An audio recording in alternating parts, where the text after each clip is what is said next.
this is ridiculous. They overcharged me and you wanted to do that before. I can say it, and I could.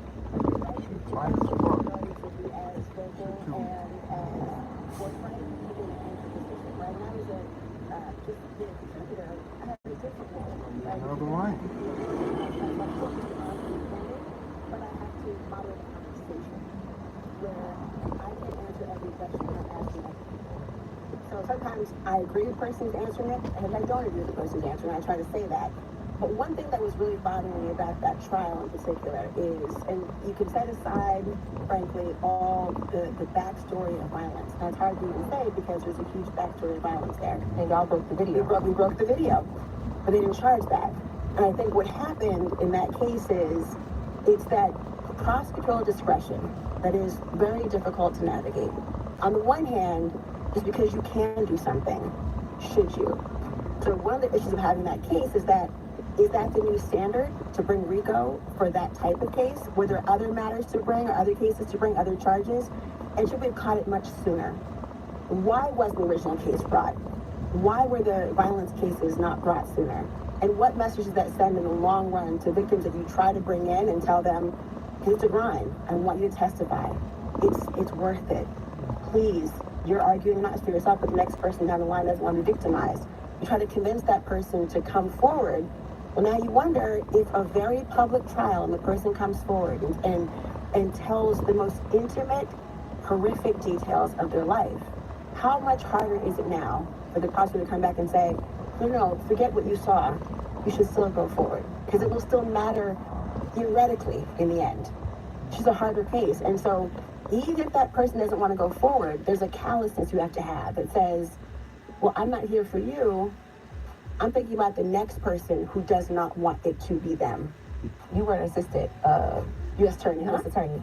When you saw that, because remember they made a big deal about it being all white women that were prosecuting, did you feel like race played a part?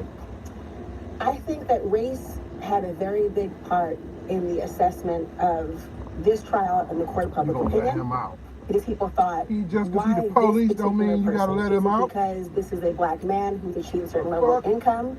It is the harkening back to the highfalutin Negro syndrome that they would try to put on.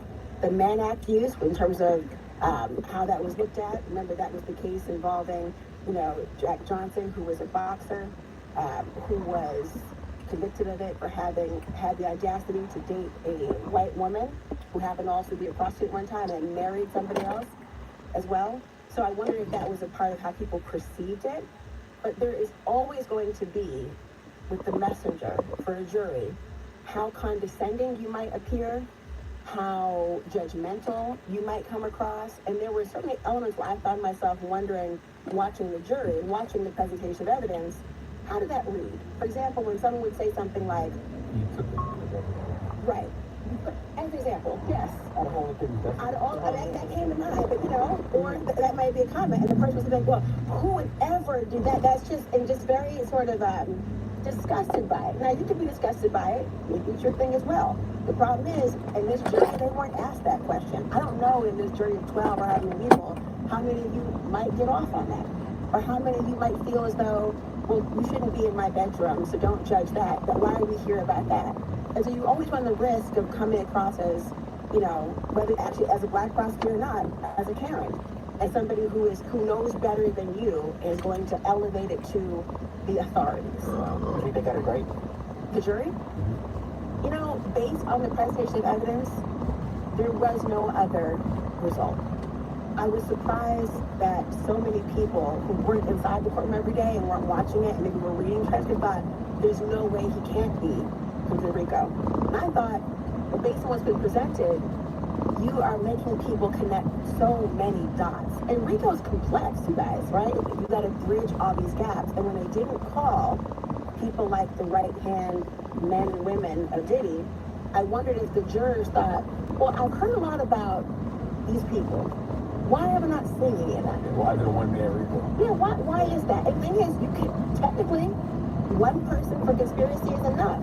But again, back to your question about how fairness operates and how the law, people have so many questions about how can that be and is that fair? And in a way, we all become, we're the 13th juror. and we have our minds going, all right, in the grand scheme of things, why are we so focused on this? Why this? Right or wrong, that's their question. So what he was charged with, right? Do you think he should have got a bond? Or do you think that he should still be sitting there now? Because when they did research, they said anybody with this type of charge usually gets a slap on the wrist, community service, a weekend in jail. But it seems like for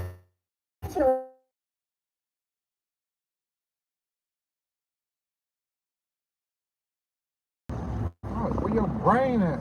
Just told you the same shit yesterday. How many times do I have to repeat myself?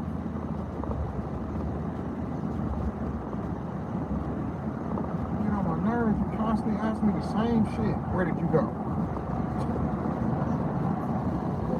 Even though he wasn't charged with it. Now, why this raise a fairness issue here is because they tell the jury at the beginning, the attorney's arguments, they're not evidence. You cannot consider what the attorney says, right?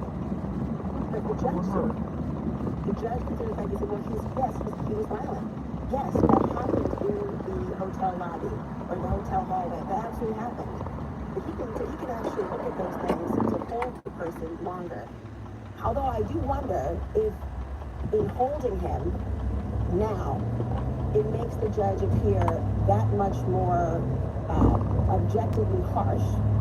Therefore, when he sentences, if it's less than what the prosecution wants, you can't accuse him of going light and soft comes in, right?